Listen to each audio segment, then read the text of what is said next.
దయచేసి అందరూ కామ్గా ఊరుకోండి ప్లీజ్. ఇక్కడికి వచ్చేసిన శ్రీనివాసరెడ్డి గారికి, నాకు మొక్క పెట్టి నీళ్లు పోసిన మన ఎంపీ రామ్మోహన్ రెడ్డి గారికి, మా అందరూ గాడ్ ఫాదర్ కల్మడి వెంకటరమణ గారికి, ఇక్కడికి వచ్చేసిన వివిధ వాదాల్లో ఉన్న కష్టలు బూతులు యూనిట్ ఇన్ఛార్జీలకు, 5 మండల కార్యదర్శులకు, 5 మండల అధ్యక్షులకు అందరికీ పేరు పేరున నా నమస్కారాలు తెలియజేసుకుంటున్నాను.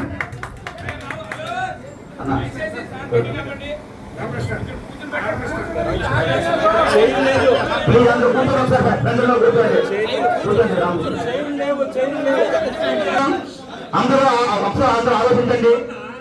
నేను టికెట్ ఆశించాను, కల్మట వెంకటరమణ గారు ఆశించారు.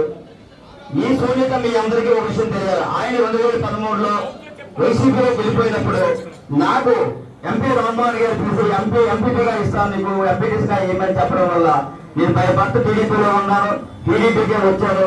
ఆయనతో నేను జర్నీ చేశాను. ఎక్కడా ఏ విధమైన ఇది జరగలేదు. అయితే మీరు దీనిలో ఒకటి గ్రహించాలి, ఇద్దరము కాంపిటేటర్లుగా ఉన్నాము కాబట్టి ఇద్దరు మధ్యన కొన్ని అందరికీ ఒక రన్నింగ్ రేస్ తీసుకోండి, ఒక క్రికెట్ మ్యాచ్ తీసుకోండి, టీముల మీద స్పిరిట్ ఉంటుంది, ఎవరికి వస్తుందని. అదేవిధంగా 2019 ఆయన ఆశించారు, నేను ఆశించాను. ఆయన టికెట్ వచ్చింది, ఆయనతోటే నేను జర్నీ చేశాను. ఎక్కడికి వెళ్ళలేదు. మీ అందరూ ఒక పరిగణన తీసుకోండి.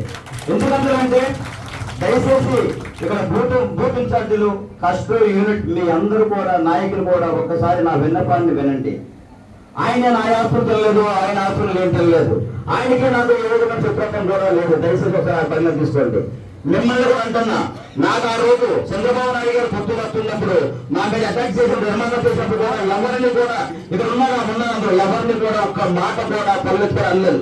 ఏమైనా అయితే బర్రె చూడేసి కూడా ఎప్పుడు నేను చెప్తాను, అన్నా సారీ వదిలే అన్నారు, అంతా ఎక్కడిక్కడ వదిలే అని చెప్పినాను. కారణం ఏంటంటే మన తెలుగుదేశం కుటుంబ సభ్యులము అన్నాదమ్ముల్లా ఉంటాం.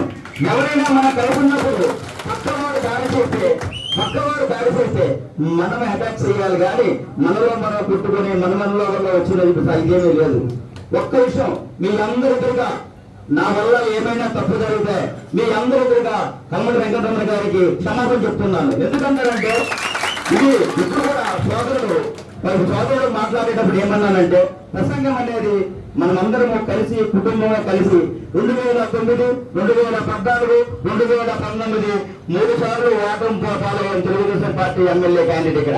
అయితే అప్పుడు 2014లో మన కల్మడి వెంకటరమణ గారు వైసీపీ తరఫున గెలుచున్నారు. ఒక్కసారి తీసుకోండి, మళ్ళీ ఆ తప్పు జరగకూడదు. మనము రెచ్చగొట్టే ప్రసంగాలు చేస్తే సమాజానికి బయటికి రాంగ్ మెసేజ్ వస్తారని మీరు ఇప్పుడు ఆయన మీద ఆగండి అని చెప్పడం అనేది జరిగింది. కాబట్టి ఒక్కసారి మిత్రులారా ఆలోచించండి.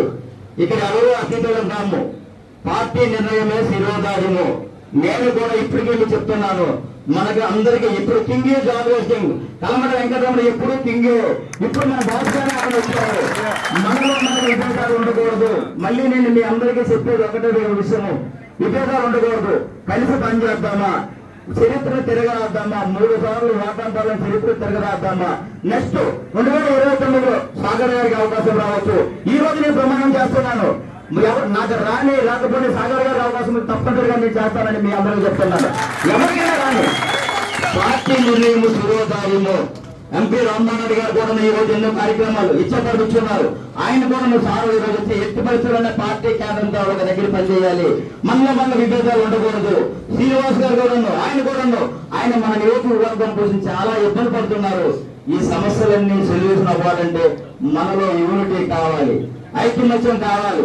మన జెండా ఒకటే, తెలుగుదేశం జెండా. ఇక్కడ ఎవరో లేరు.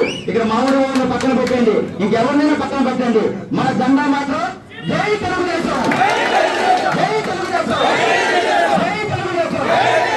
నాయకుడు నారా చంద్రబాబు నాయుడు గారు మాత్రం అదొక్కటే దృష్టిలో పెట్టుకొని మళ్ళీ మనం చేసిన తప్పిదాలు మాత్రము చేయకుండా మనము ఎట్టి పరిస్థితుల్లోన మన తాలూకు జెన్యూనిటీని, మన తాలూకు పార్టీ నిబద్ధతని మనం కాపాడుకోవాలని మీ అందరికీ నమస్కారం తెలియజేసుకుంటూ, మిత్రులారా, నేను ఆల్రెడీ వచ్చిన వెంటనే కస్టమర్ సర్కిల్, బూత్ సర్కిల్ అందరూ